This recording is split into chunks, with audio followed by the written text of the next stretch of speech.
Um, Before starting this video, I want to make one thing clear to everyone is that um, I'm a beginner and I have no prior experience of posting YouTube videos. I don't know how to make a YouTube video with proper, um, with proper procedures. For example, like miking, like the sound quality, video quality. Like I have nothing. I just took my mobile phone and I'm just making a random YouTube video. So people might think that my videos, like they can find my videos useless, but it's okay. I'm not posting it for anyone. I don't want anyone to get offended, because I'm posting these videos to improve my English. And from now on, in a regular basis, I'm going to post YouTube videos. I will be trying to pick any specific topic, like any poem or any story, and I'm going to give the summary version of it. Today I'm going to also do the same thing. I really don't know like how the video will be going, because I have no thought. Like I did not plan anything, just randomly took my phone and making this video. I mean, suddenly just the plan just popped up in my mind, and I felt okay, that could be a great plan if I regularly post a long video on YouTube, so I can analyze my own mistakes and I can rectify it in a regular basis. So that's why I'm doing it. Please, yeah, people can judge me, like saying that even if you are posting this video, don't make it public. Why are you doing it public? So I want to say that yeah, definitely I can make my videos private and can post like you know yeah, I can do it, but still I feel that maybe in my beginning days, like people are not interested to watch my videos. They're not, like they will not get anything from my videos. They cannot learn anything. But after 5 years, 7 years, or 10 years, when my English will be improved, when I will be speaking fluent English, that time people can find something interesting in my videos. That okay, this girl started making videos when her English was, you know, average, when she was basic, and she learned English from this YouTube journey. She took a sort of initiation to learn in an interesting way. And even in my phone I don't have like sufficient storage to keep YouTube videos in a regular basis. So it is a sort of plan that I'm going to make a video of 20 minutes or 30 minutes, and after posting those videos in YouTube I'm going to delete, so I my storage will be safe. So that's the plan. I don't want anyone to watch my videos. I will not recommend anyone to watch my videos. I'm just going to post it so that I can get benefit. I don't want money from anyone. I don't want to make money by using YouTube. I just want to improve my English. And I have tried every possible way to improve my English, but this is the one, and this is the last option that I can say. This is the last option to try to analyze my own English, whether I'm improving in a regular basis or not. So I hope that I in this YouTube journey I can improve my English. um, so yeah, today I'm going to explain the poem Preludes. One more thing, I I know 20% about this poem, and I am also not very clear. I even don't know the inner meaning of the poem. I just randomly picked the poem and thought ki, okay, let's just try to explain the poem whatever I understood from YouTube. Yeah, I I saw a YouTube video, and the way it has been explained there, I'm just going to copy it. That's it. The explanation was in Bengali, but I'm going to translate in English. So I know that there must be a lot of grammatical mistake, lot of wrong informations, I guess. Maybe like my perceptions are going to be wrong, I thought, I guess. So please just don't judge my videos, and you don't have to watch my videos. But after a certain year later, when I will be feeling that okay, now I'm totally ready to make YouTube videos with proper content, like with proper information, I will let you know. And that time I will delete all my videos. But for 1 year, I'm going to post YouTube videos in a regular basis. And please also, like, ignore the background sound, because I belong to like a rural area, so you might can hear, like, lot of noise, like background noise. People are doing like day-to-day work. I don't have even, like, a soundproof house so that I can, I mean, ignore the, like, the sound. So please don't judge me based on the background sound, based on my grammatical mistake. Please don't. I don't want anyone's hate comments. Like, I don't know, like, people are, if they are not feeling, if they don't want to watch my videos, it's perfectly okay. But I don't want anyone to judge how I am doing it right now, because I'm admitting that my English is not good. I'm just trying to learn it. And also I mentioned, like, I'm going to reiterate the same thing, that I have tried every possible way. Still, I feel that my English is not getting improved, because I can't analyze my own English.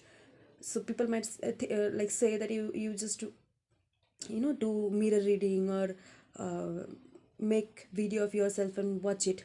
But I'm not getting interested. Like, you know we always feel interest where you, like, where you, like, find something interesting. So in YouTube video, I will feel that okay, a certain hope will be in my videos, that okay, I'm posting it, people might like it, not now but after 5 years later. So like, these thoughts, it's the psychological thought. Like, you feel that okay, you are not just wasting time making your own videos and deleting it. You will feel like okay, I'm making videos and I'm posting it. So like that way. So I'm happy with it. I don't want people to judge me. I will happy with it. I am happy with it, and I'm going to pursue this journey. And yeah, but I don't have any intention to harm anyone, to give anyone wrong information. Please don't trust, like, don't trust blindly my notes or like my explanation. There might be a lot of error. So go watch uh, different channel for preludes, explanation, the poem's explanation or summary. Don't, you know I mean, you don't have to go to your exam hall watching my explanation and like about preludes. So yeah, my intention to make this video is totally different.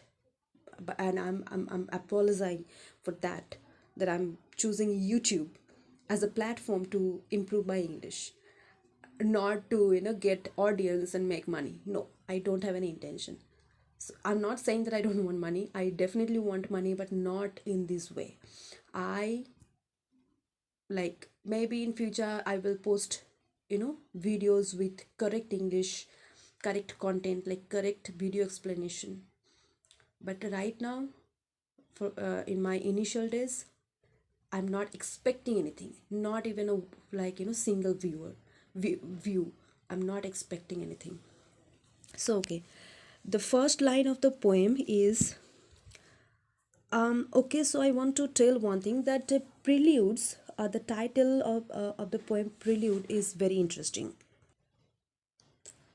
Yes, the title itself is ironic, in sense that a prelude is an introductory piece which proceeds something of higher importance. I mean, it's a part of starting, or it's like, when a stage play happens, um, like, some people give like a speech regarding the, you know uh, the like, I mean, the story or the movie, or like the stage play. So it is like the same preludes. It's like an introductory piece of a something. So my point is that, I mean, why I'm saying it's ironic, because preludes is an introductory piece which proceeds something of higher importance. Because I told you that preludes happens in the beginning of any, like, anything.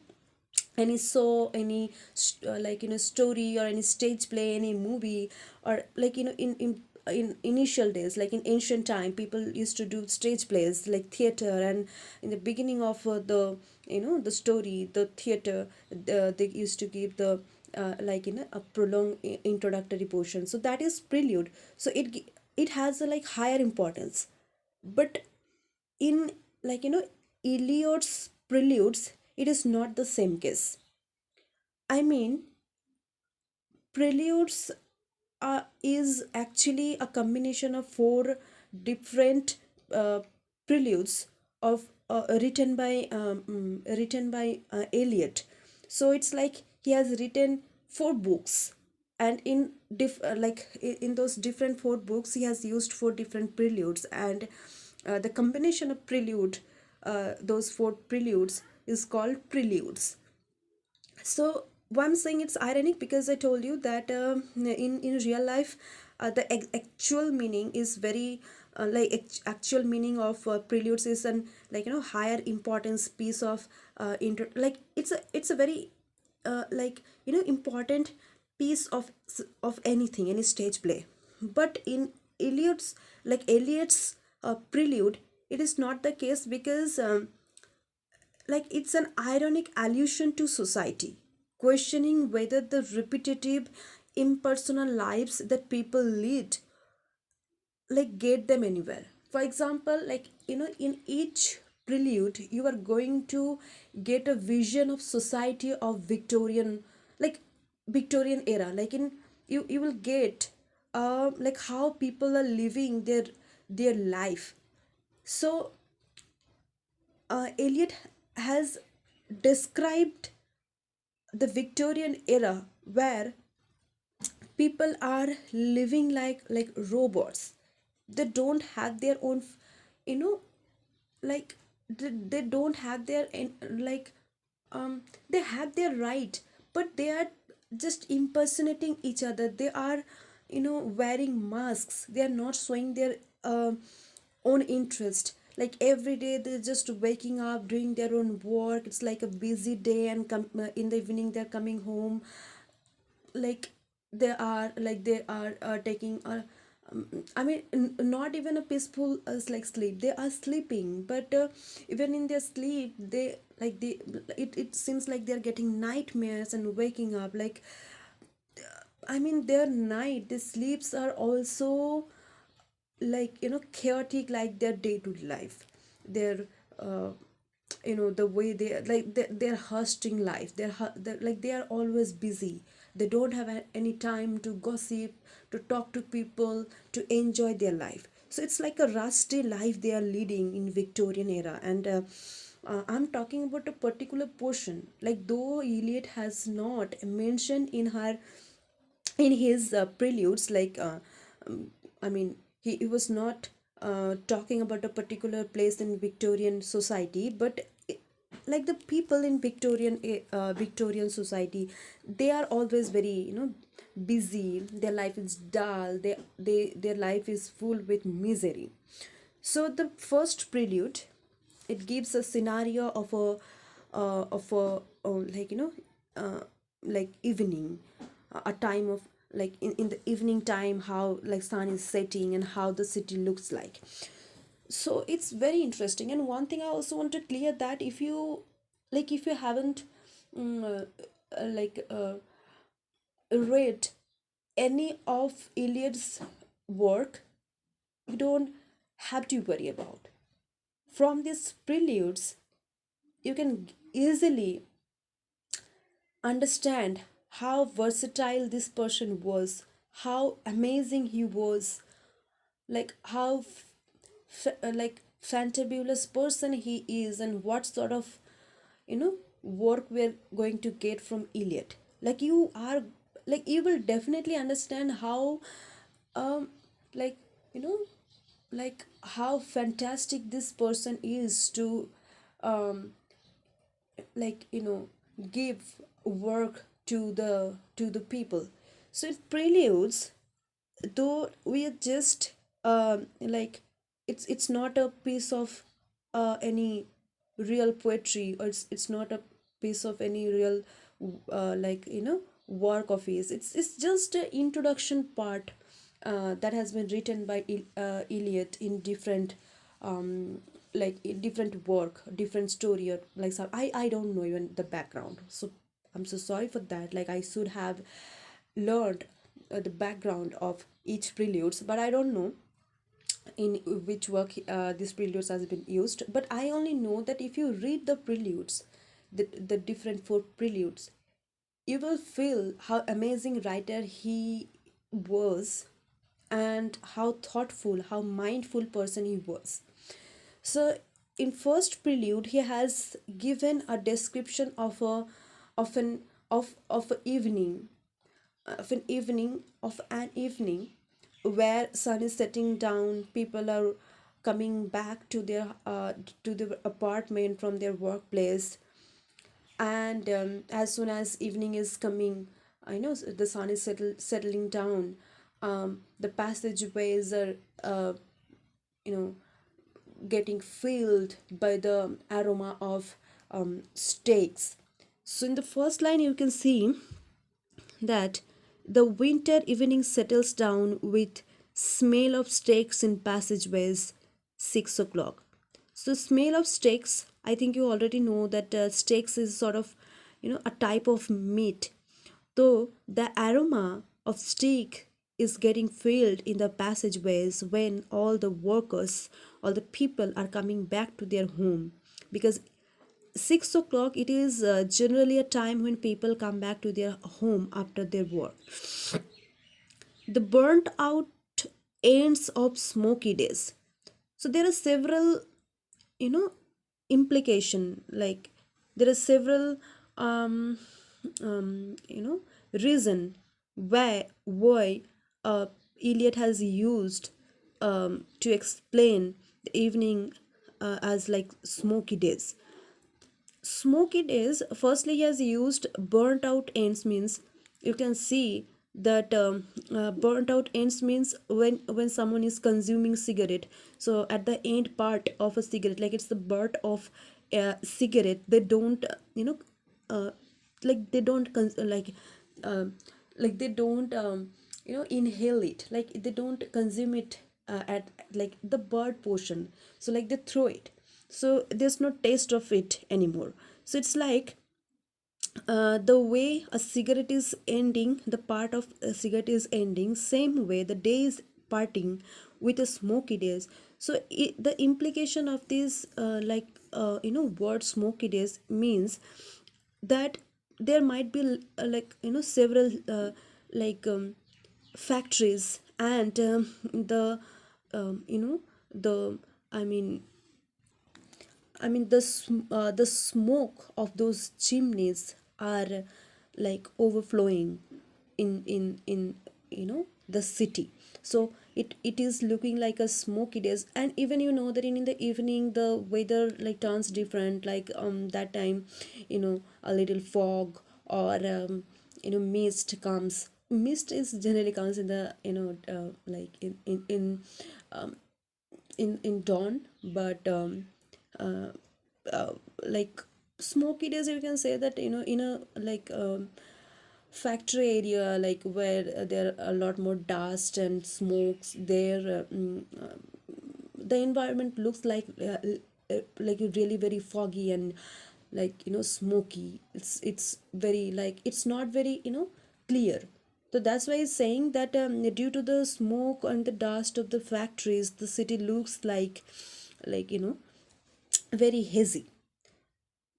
And now a gusty sour wraps the grimy scraps of withered leaves about your foot and newspaper from vacant lost. The sours beat on broken blinds and chimney pots, and at the corner of the street a lonely cab horse steams and stamps, and then the lightning of the lamps. Okay, what a beautifully like he has like what a beautifully lines has been written by Eliot. So here he is saying that and now a gusty sour wraps. So he's saying the evening a little rain like has started, and the grumpy scraps of withered leaves. So the leaves withered means like white faded leaves. They has been blown away by the by like by the air, like gusty air, as rain has started. The newspaper, which is like which are not like the old newspapers which has been thrown away, like they like the leaves and the newspapers, everything are like flowing away by the wind. And then like rain started, and the rains is started dripping on the like blinds. So blind is, I think I've seen that in like old times, the old model of house, you can see like long and like long and a very large windows, and there the windows are made with wood. And it's a different type of, actually if you're Indian, you can see it in Indian household, in like in like 19 days or 18 day, like in 80s or in 90s, you can see the windows were different. Like there was a you know if I can show you a picture, it would be different, but like it would be very helpful for to explain it. So it's a different type of window. So it is called like blinds and chimney pots, and at the corner of the street. So it means that the rain is dripping on the blinds and the chimney pots. And the corner of the street, a lonely cab horse stamps and stamps. So it represents the street that is very empty. Like there is no one in the street. In the daytime, the city looks so crowded. People are like busy doing their work. Like it's so like it's so like crowded. It's so I mean, you feel like you can't take a fresh breath there. But in the evening time, people are not anymore in the street. This rain has started. Everybody's like looking so like grimpy, so dirty. Rain has started. Like it means like in newspapers or the leaves, rusty leaves, those are flying across the city and making the streets so ugly. So there's no life in the there's no life, there's no sign of life in the street except a cab horse that has been that is lonely. And due to the rain, he started stems like making sound in, in the road. Like it's like when he's like lonely, is just in tipping his like feet, so it making a sort of sound that steam, like the sound is like steam stamps. And then a lighting of the lamps, it like gaslight in like back then there was no like there was electricity, but it was like gaslight. I think you have seen in your like old parental house. Even my like grandmothers used to have a even like I think hurricane, but it's a different type of hurricane. It like the hurricane used to need gas to get light. So that sort of lamps.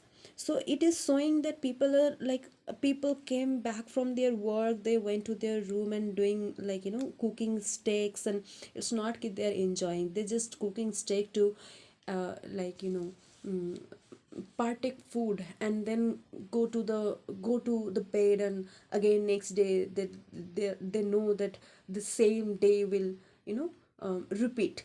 So they don't have any time to waste time in the street enjoying gossiping with people. So the road becomes very like empty, and there's no sign of life except a horse. um, it's like you can feel a remorse through the passage. Like when you are reading this passage, you should imagine that you are a part of a Victorian society, and you are the only one who is noticing what the people are doing. So you're saying that in the morning they're just going to the work, and the city is crowded, they're doing their works. They don't even have time to have a, like, good talk with people. They're just like busy, they're just rushing to their walks, and they know, like, when they're coming back to their home, they're tired, like like they're so dull, and they're just making food to, satiate their hunger. And like the road feels like empty. So it's so, like, touching, that how could people live, how people are living a life like a robot. Like, they don't have their own emotion, they don't have any control within them. So that's the life. If you belong to a rural area, you can see that in the morning, like, we wake up in the early, and after doing the like, small household works, like, not small, definitely there are huge work, but still we have time, like, we do laugh, we do share our emotions, we gossip. And then the evening, even when we are making food, our food, like, it's like joint family. Even if it's not joint, we don't have big apartment, we don't have, like, big walls, like, we are still connected with each, like, every family, like, we do gossip, we can hear anything, like, whatever is happening all around till 8. Like, it's so, like, calm and peace, like, people, like, we are so connected. We don't feel like, people will not feel depression, like, they will always feel that connection. And we are always happy. Even when we are going to the bed, we know that, okay, again a peaceful morning will come the next day. But in Victorian era, it's so dull. Even if people are taking a nap, they're sleeping, but it's not a peaceful sleep. Like, then they go to the sleep with the same tension that again a rusty day is going to come next day. So it's so remorseful.